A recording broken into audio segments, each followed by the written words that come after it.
انسانیت اسی وقت محفوظ رہ سکتی ہے، اس کا تحفظ اسی وقت ہو سکتا ہے جب آپ عدل سے کام لیں گے، اور جہاں عدل و انصاف ختم ہوا وہاں انسانیت بھی مجروح ہوگی، انسانیت کا بھی خون ہوگا۔ اس لیے ہر حال میں اگر آپ یہ چاہتے ہیں کہ انسانیت مجروح نہ ہو، انسانیت محفوظ رہے، تو آپ کو عدل و انصاف قائم کرنا ہوگا، اور جتنا زیادہ عدل ہوگا دنیا میں اتنا ہی زیادہ امن ہوگا۔ آپ کو شاید یاد ہوگا حضرت علی رضی اللہ تعالیٰ عنہ نے بھی ایک یہودی کے خلاف مقدمہ دائر کر دیا تھا قاضی شریح کی عدالت میں کہ میری ایک زرہ ایک یہودی کے پاس ہے، اور جب یہودی کو پیش کیا گیا تو یہودی نے کہا وہ زرہ میری ہے۔ حضرت علی سے کہا گواہ پیش کرو۔ حضرت علی نے جو گواہ پیش کیے تھے شرعی اعتبار سے ان گواہوں کی کوئی حیثیت نہیں تھی۔ قاضی شریح نے امیر المومنین حضرت علی کے خلاف فیصلہ سنایا،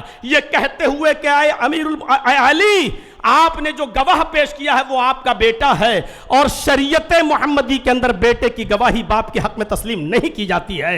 اے علی، آپ نے دوسرا گواہ اپنا غلام پیش کیا ہے، غلام کی گواہی بھی مالک کے حق میں، آقا کے حق میں قبول نہیں کی جاتی ہے، لہٰذا یہ زرہ کا مالک یہودی ہے۔ حضرت علی کے خلاف فیصلہ سنایا۔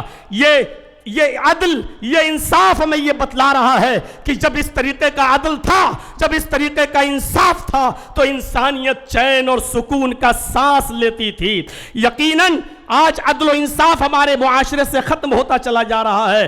وہ ملک شام کا وہ واقعہ بھی ہمارے اور آپ کے سامنے آنا چاہیے کہ حضرت عمر فاروق جب ملک شام گئے تو ایک 12 سال کے یہودی بچے نے عمر ابن عاص کے بیٹے کے خلاف شکایت کی کہ امیر المومنین، ہمیں عمر ابن عاص کے اس بچے نے، عمر ابن عاص کے اس یہودی نے کہا کہ عمر ابن عاص کے بیٹے نے ہمیں کو کوڑا مارا ہے، میرا گھوڑا اس سے آگے نکل گیا تھا ریس میں۔ حضرت عمر فاروق نے یہ سنا تو فوراً غصے سے لال پیلے ہوئے حضرت عمر ابن عاص سے کہا کہ یہ کیا ہو رہا ہے۔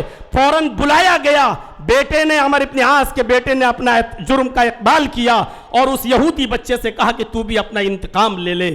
ہماری حکومت، ہماری خلافت، ہماری چودراہٹ، سب کچھ ہونے کے باوجود خود عمر ابن عاص کے بیٹے کو اس یہودی بچے نے کوڑا لگایا۔ میں علامہ احسان الہی ظہیر کی ایک بار تقریر سن رہا تھا، انہوں نے تو اپنے خطاب کے اندر یہ بھی کہا کہ ایک کوڑا حضرت عمر فاروق نے اپنے خاتم سے کہا کہ عمر ابن عاص کو بھی لگاؤ۔ جب عمر ابن عاص کو کوڑا لگا تو انہوں نے پوچھا کہ مجھے کیوں کوڑا مارا جا رہا ہے، میرا کیا قصور ہے؟ تو فرمایا تمہارا قصور یہ ہے کہ تم نے اپنے بیٹے کو صحیح تربیت نہیں دی ہے، اگر تم نے اپنے بیٹے کو صحیح تربیت دی ہوتی تو تمہارا بیٹا ناجائز کسی یہودی بچے کو کوڑا نہیں مارتا۔ یہ تحفظ انسانیت کا میرے بھائیوں وہ دور تھا جب عدل تھا، جب انصاف تھا، تو اس طریقے سے ہمارے معاشرے اور سماج اور سوسائٹی کے اندر انسانیت کا تحفظ تھا۔ آج ذرا آپ اپنے علاقوں میں دیکھیں، اپنے ملک کی بات تو چھوڑ دیجئے، کسی ایک چھوٹی بستی کے اندر بھی آپ کو عدل کے یہ نمونے نہیں ملیں گے، عدل کی یہ چیزیں آپ کے سامنے نہیں آئیں گی۔ قرآن کریم تحفظ انسانیت کے سلسلے میں اتنی عظیم بات کہتا ہے۔ میں جانتا ہوں جن لوگوں نے دیگر ادیان کا مطالعہ کیا ہوگا ان کو اچھی طریقے سے معلوم ہوگا کہ اس طریقے کی کوئی بات دوسرے مذہب میں اس کا عشر بھی نہیں ملے گا، 10واں حصہ بھی نہیں ملے گا۔ من قتل نفسا بغیر نفس او فساد فکأنما قتل الناس جميعا، جس نے کسی ایک انسان کو قتل کر دیا، نفس واحد کا قتل کیا، ہندو مسلم کی قید نہیں، کسی ایک انسان کو اگر قتل کر دیا تو قرآن کہتا ہے، یہ ہمارے اسلام کے اصول اور ضابطوں میں شامل ہے، صاف طور پر اللہ تبارک و تعالیٰ نے فرمایا کہ اس قاتل کو یہ جان لینا چاہیے کہ وہ صرف نفس واحد کا قاتل نہیں ہے، وہ ایک انسان کا قاتل نہیں ہے۔ فَكَأَنَّمَا قَتَلَ النَّاسَ جَمِيعًا، وہ ساری انسانیت کا قاتل ہے۔ ذرا تصور کریں، اس سے اگر مسئلے نکالیں تو بہت کچھ نکالے جا سکتے ہیں۔